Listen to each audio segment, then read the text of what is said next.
ရဲ့ဆီယာမအလုပ်ဆက်ဝင်တဲ့ပထမဆုံးနေ့မှာတင်ကျမသူ့ကိုပါရိုက်မိခဲ့တယ်။ဒါပေမဲ့သူကအရှုံးမပေးဘဲကျမကိုပြန်ရိုက်ခဲ့တယ်။ဘာလို့လဲဆိုတော့ကျမကသူများပကံထဲကအစားအစာတွေကိုအမြဲတမ်းနိုင်စားတယ်လို့ပဲကျမရဲ့မိသားစုကဒါကိုတစ်ခါမှမတားခဲ့တဲ့အပြင်အားပေးအားမြောက်တောင်လုပ်ခဲ့ကြသေးတယ်။ဒါပေမဲ့ဆီယာမကတော့ကျမရဲ့ဒီအချင်းဆိုးကိုပြက်ပြက်တတားဆီးခဲ့တယ်။ကျမသူ့ပကံထဲကအစားအစာကိုလမ်းလိုက်တဲ့အခါသူကကျမရဲ့လက်ကောက်ဝတ်ကိုခပ်ပြင်းပြင်းဖမ်းဆုပ်ထားလိုက်တယ်။ဟယ်လင်ကကျမပကံထဲကစားချင်တာနိုင်စားနေကြဖြစ်လိမ့်မယ်။ဒါပေမဲ့ကျမကတော့အဲ့ဒီလိုအလိုလိုက်ရတာမျိုးအကျင့်မရှိဘူး။လို့သူကဆိုတယ်။ကျမအဖေကဆီယာမမှာဂယုဏတရားမရှိဘူးလို့ဆွဆွဲခဲ့တယ်။ဘာလို့လဲဆိုတော့ကျမကနားမကြားစကားမပြောနိုင်ုံတင်မကပဲမျက်စိပါကွဲနေတဲ့ကလေးမျိုးလိုပဲ။ဒါတော့မှဆီယာမကကျမလက်ကိုမြင်းဆုပ်ကင်ထားတော့မယ်။နောက်ဆုံးတော့ကျမအဖေစိတ်မရှိတော့ပဲ။ဒီကလေးမလေးကိုလွှတ်လိုက်ဖို့ကျွန်တော်အပြတ်တက်ပြောရလိမ့်မယ်လို့ခက်အေးအေးနဲ့တတိပေးခဲ့တယ်။အဖေရဲ့အလိုလိုက်မှုကကျမကိုပိုပြီးတွေးကြွစေခဲ့တယ်။ကျမချမ်းပြင်ပေါ်လက်ချပြီးတောင်းကြပါလေရော။ကျမအမေကပါဆီယာမကကျမကိုဒုက္ခပေးနေတယ်ဆိုပြီးအပြစ်တင်ခဲ့တယ်။ဆီယာမရဲ့ရင်ထဲမှာဒေါသတွေတလိမ့်လိမ့်တက်လာခဲ့တယ်။စားတော့ခန်းထဲကစင်ခုံမှုဒီလိုပြုမှုမျိုးကိုတနာညတာပြနေဖို့မလိုပါဘူး။သူအခုအလိုအဆုံးကတနာချင်းမဟုတ်ဘူး။တအိမ်သားလုံးကသူ့ကိုဝိုင်းပြီးအလိုလိုက်ချေတော့တင်ထားကြတာပဲလို့ဆီယာမကတွေးမိတယ်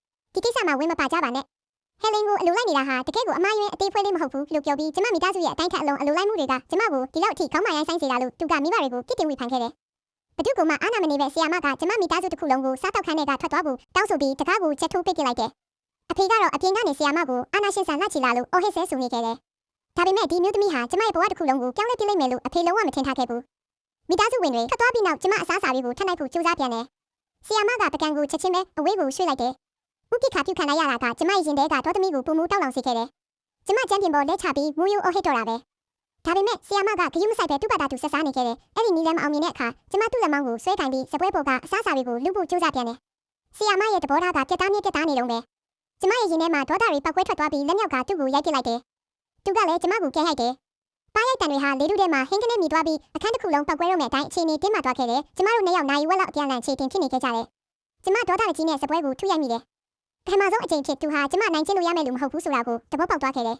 ။ကျမအမေကိုလိုက်ဆန်းရှာမိပေမဲ့နေသားကြနေတဲ့ဒီခန်းထဲမှာဘယ်သူမှရှိမနေခဲ့ဘူး။ကြောက်စိတ်တွေကတီးရီလိုတိုးဝင်လာခဲ့တယ်။ပြတလဲရှာဖွေရင်းနဲ့ပန်းအိုးတစ်လုံးကိုတိုက်မိပြီးခွဲလိုက်မိတယ်။ဆီယာမကကျမကိုကာကွယ်ပေးဖို့ချက်ချင်းပြေးလာခဲ့တယ်။သူ့ရဲ့အနီးကပ်ရှိနေမှုကကျမကိုပိုပြီးမတက်မတာဖြစ်စေခဲ့တယ်။တကားကိုထုရရင်ပိတ်မိနေတဲ့တားရဲတကောင်လိုကျမအော်ဟစ်နေခဲ့တယ်။အပြင်ဘက်မှာတော့အမေဖြစ်သူကရင်ခွဲမတက်ခံစားနေရပေမဲ့ဝင်ပြီးမတားဆီခဲ့ပါဘူး။ဆီယာမကကျမကိုထိုင်းကုန်းပေါ်ပြန်တွန်းပို့ပြီးစနစ်တကျစားတောက်တတ်အောင်တင်ပေးဖို့ကြိုးစားပြန်တယ်။ကျမကတော့ထက်ခါရုံထွက်ပြီးစပွဲအောက်ထဲအထိမဝင်ပုန်းအောင်ခဲ့တယ်။သူကကျမကိုဆွဲထုတ်ပေမဲ့ကျမလုံးဝမပူးပေါင်းခဲ့ဘူး။ကျမစပွဲပေါ်ကိုပါတက်ပစ်လိုက်တယ်။အမောက်ထုထဲမှာကျမရဲ့ခြေလမ်းတွေကမမြဲခဲ့ပဲရင်ထဲမှာထိတ်လန့်စရာကြောက်စိတ်တွေဝင်လာတယ်။ဆီယာမကကျမဖမ်းနိုင်မှုခုံးတစ်လုံးကိုပေးဖယ်ပြီးအသင့်ပြင်ထားခဲ့တယ်။မျောလင့်ထားတဲ့အတိုင်းပဲကျမနောက်ဆုတ်ရင်းစပွဲဆုံးကနေသူ့ရင်ခွင်ထဲကိုပြုတ်ကျသွားခဲ့တယ်။သူကကျမကိုခုံပေါ်ပြန်ပွင့်တင်ပေးခဲ့တယ်။သူကပကံလုံးနဲ့အစာတွေထည့်ပြီးကျမကိုကမ်းပေးတယ်။သူအရှုံးပေးလိုက်ပြီလို့ကျမထင်နိုင်မိတယ်။ဒါပေမဲ့ကျမလက်နဲ့အစာကိုနှိုက်ဖို့လှုပ်လိုက်တာနဲ့သူကချက်ချင်းတားဆီးပြီးဇွန်းတစ်ချောင်းကိုလက်ထဲထည့်ပေးပြန်တယ်။ဒေါသတွေတကြော့ပြန်ပောက်ကွဲလာပြီးကျမဇုံကိုကျမ်းပြင်ပေါ်လွှင့်ပစ်လိုက်တယ်။ဆီယာမကကျမကိုအဲ့ဒီဇုံပြန်ခောက်ခိုင်းတယ်